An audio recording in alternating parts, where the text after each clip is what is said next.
Pero kita ninyo, ang ganda-ganda nitong ano. Ang ganda, sabi ko nga sa inyo ay ano ko lang to ito. Ito si Karen Davila, we may not agree with her sa lahat na karamihan ng kanyang mga panayam, statement at kung ano-ano pa, mga personal na opinion niya. Pero dito pinakita niya kung gaano ka luka-luka ito si Luistro. Kinawawa niya si Luistro dito sa interview na ito kasi nga ang sinasabi dito ni Karen Davila, hindi kayo dapat naghihiring kasi hindi niyo trabaho 'yan. Binigyan niya ng senaryo si Luistro dito, kita mo, natameme si Luistro. Ito panoorin ninyo to, napakaganda nito. Etong tanong. So Attorney Poa goes there. I'll give you a scenario. He refuses to answer questions. He'll say, I don't believe that this is the forum. Right? Let's say hypothetically, you have to remember they have a defense strategy. I mean, I don't know what it is, but what if Michael Poa will be used as a witness in the trial proper? Because you yourself said he was in a position then, right? During that time, he knows where the funds were spent. So he may not be one of the lawyers in the hearing in the trial proper, but they could use him as a witness. We don't know that. But by bringing him there, sasabihin ng kasamahan mo, we will cite you in contempt for not responding. So that's when this gets blurry. He can choose not to respond. He can choose not to cooperate because it could be a part of the strategy. This is why ang tanong ko, what is... Diba? Ang ganda ng sinasabi ni Karen Davila dito. What if kung si Poa part ng strategy ng legal team ni VP Sara? And sasabihin niya sa Congress na we have a strategy in place and yung mga tanong nyo or yung mga sasabihin ko dito may jeopardize yung strategy namin. And since this is not the impeachment court, we are not going to answer the question. We are going to answer it in a proper forum, which is the impeachment court, which is the Senate. Anong gagawin nyo kay Poa? Ikukulong nyo? Diyan ngayon magkakaproblema. Yun yung sinasabi nito. Anong gagawin nyo kay Poa kung sakaling hindi siya sumagot? O kaya halimbawa kay VP Sara, kung nagpunta siya dyan, i-interrogate nyo siya, tapos hindi siya sumagot. Ano ang gagawin nyo sa kanya? It's the role of the members. You know, he can choose not to answer. The members are but you know what? A person can choose not to respond. It is within the... See, the members are the investigators. Ba't kayo nag-iimbestiga? Bakit kayo mag-iimbestiga? Hindi nyo naman trabaho ang mag-imbestiga. Ang trabaho ninyo is to check if there is a probable cause. Yun ang trabaho nyo. Hindi yun investigation. Pwede lang kayong mag-imbestiga in aid of legislation. Diba?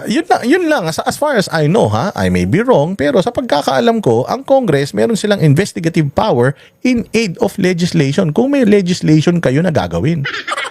Kung meron kayong batas na gustong i-upgrade o i-update, baka obsolete na. Yon, doon lang kayo pwede mag-imbestiga. Pero mag-iimbestiga kayo dahil dito sa kaso, hindi naman kayo mga investigator. Di ba sinabi na sa inyo yan ni Pangulong Duterte nung nagpunta siya dyan? Why are you interrogating me? You are not an investigator. Di ba? Tinatanong, yes or no? Anong yes or no? Di ba ginaganon siya ng mga makabayan? Ang sagot dito, yes or no? Anong yes or no? Okay ka lang? You are not an investigator. Hindi mo ako dapat tanungin ng ganyan. I am a resource person. Tapos sabihin niya na investigador. Yung mga kasama daw niya sa Justice Committee will act as an investigator. Paano pwede mag-imbestiga yung mga bias? These are the very same people na pumirma sa impeachment ni VP Sara nung nakaraang taon. These are the very same people na inakwit si Bongbong ngayon, impeachment. Tapos mag-iimbestiga sila kay Inday Sara, ang mismong nagpasa ng mga kaso or nag-endorse ng mga kaso sa sa Secretary General. Yung mismong mga miyembro ng ng committee na yan. Di ba? So ibig sabihin may bias na kayo. Ba't kayo mag-iimbestiga? Hindi nyo naman trabaho yun. Ang trabaho nyo is alamin whether itong kaso na to matibay o hindi. Kung hindi matibay, dismiss. Kung matibay, diretso na sa korte. Plain and simple. Anong sagot? Right of any person to choose not to respond because that is not a trial. Kaya yan yung tanong ko aren't you already crossing the line at this point by you're actually, ang pinapasabihan nyo are probable evidence. Ha? Na durog si Ale, no? Durog na durog. Putsang ina, lumabo yung paningin niya. Gumanon siya, oh. Karen Davila pa lang yan. Paano ko si Inday Sara na yung kaharap nyo? Nandun na kayo eh. So, yan ang tanong ko. Okay, what if Attorney Powa refuses to respond? Can you cite him in contempt? That's a basic question. Can you? He has to cite the ground for refusing to respond. So, Yan na nga yung ground niya eh. Ang ground nga niya is, this is not an impeachment court. I will only say what I need to say pagdating sa impeachment court. O, paano kung yun yung sagot niya? Iko-contempt niyo siya? Bakit? Eh, hindi naman kayo nag-iimbestiga. Kung ayaw niyong sumagot, karapatan niya yun. If ayaw nilang sabihin yung strategy nila, dahil hindi pa naman korte yan, eh, karapatan niya yun. So, pagka ginawa niya yun, iko-contempt niyo siya?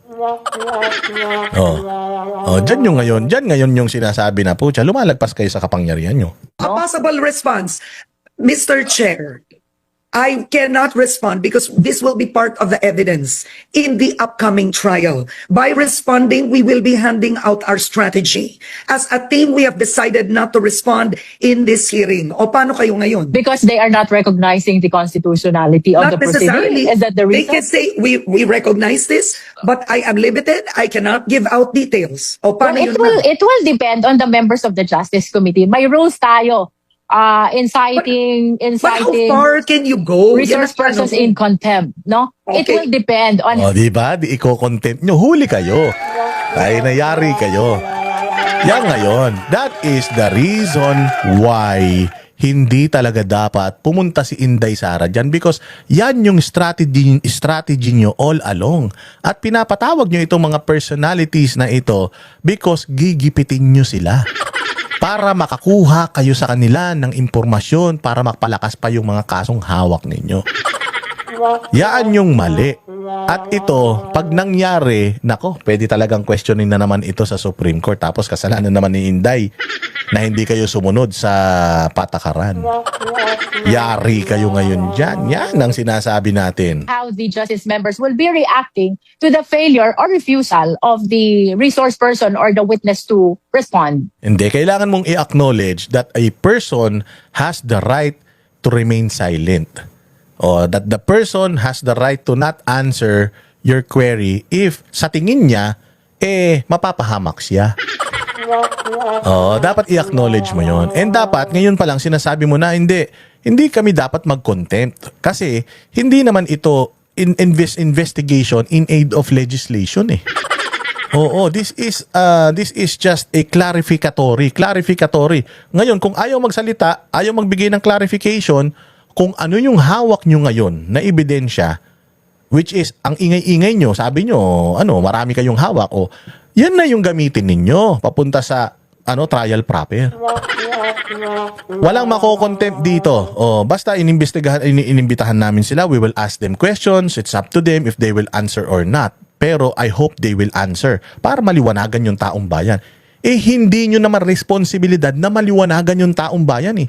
Kasi para maliwanagan yung taong bayan, dapat nandoon yan sa Senado sa impeachment mismo. Doon magkakaliwanagan. Sino ang nagsasabi ng totoo o hindi? Because let's say you cite a person in contempt, i-detain nyo, ipapakulong nyo. Hindi pa trabaho na yan sa actual impeachment trial? Parang you are really acting like a court. That's my question if you go this way. Di ba? Wala. Nga. Kay Karen Davila pa lang. Hindi ka na nanalo sa debate eh. Si Karen Davila pa lang, nabisto niya na yung plano niyong gawin. Kasi nag-iingat din si Karen Davila eh. Na ayaw ni Karen Davila na magkaroon ng violations na naman itong Congress. Because if they continue doing this, anong sabi ni Powa kanina?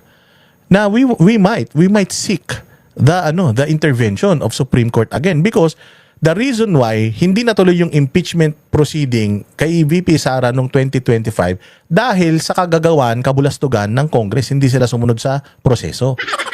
So ngayon, ganun na naman, ginagawa na naman nila. Ano ba talaga? Gusto nyo ba talaga na mapanagot si Inday Sara o gusto nyo lang manggulo?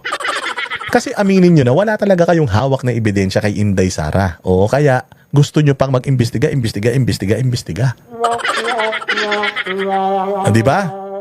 Ginawa nyo na yan kay Attorney Zolica nun eh. Kinulong nyo ng matagal. Ginawa nyo na yan kay kay Grijaldo nun eh. Grijaldo ba yun? Grijalde, yung coronel. Ang tagal na nakulong, 6 na buwan. Di ba? Yan ang problema sa inyo. So good job ka dyan, Karen. Alam ko naman na gusto mo ma-impeach si BP Sara, pero good job ka. Na talagang kinanamo dito si Luistro. Ang dami-daming problema ng bayang Pilipinas. Tungkol sa langis, walang hiya kayo. Pakinggan yung sinabi ni Libiste. Ang tunay na problema ng Pilipinas ay hindi ang gera sa Middle East, kundi ang pagwawaldas ng buwis. Mahigit 300 billion pesos ang mawawala sa ating ekonomiya ngayong taon dahil sa pagtaas ng presyo ng langis. Pero dahil sa pagwaldas ng pera nung wala pang krisis, ang ating pambansang utang ay lalampas na sa 19 trillion pesos. Kaya ito ang ilan sa mga dapat gawin. Bawasan ang gastos at pigilan ang mga maanumalyang transaksyon ng gobyerno. Pababain ang VAT at palitan ito ng mga mas progresibong buwis. Tanggalin ang mga miyembro ng kabinete at kanilang mga kasamahan na nagpapahirap sa mga Pilipino. At huwag kalimutan ang flood control. Huwag pumayag na ilihis ang usapan dahil korupsyon ang ugat ng ating mga problema. Hindi man kontrolado ng gobyerno ang presyo ng langis, kontrolado ng gobyerno ang paggastos at buwis.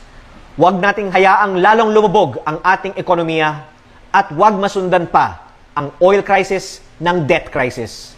Itigil ang pagwawaldas ng pera ng bayan. Yari. Buti pa itong bata, may plano eh. Ang dapat tanggalin yung mga taga-gabinete kasi yung hindi rin, alam mo, sa totoo lang, Libiste, ang dapat tanggalin si Bongbong eh. Bakit? Sinabi na ni Inday Sara yan eh. Sabi ni Inday Sara, ito si Bongbong, walang kwenta to. Oo, walang kwenta. Nung ako DepEd Secretary, hindi niya ako binigyan ng direksyon. Ano yung dapat kong gawin bilang DepEd Secretary? Kasi siya man ang boss ko. Siya ang talaga sa akin. Oo. Hindi niya kami mini-meeting. So itong mga cabinet secretary na ito, kaya labo-labo sila because wala silang direksyon na nakukuha kay Bongbong Marcos.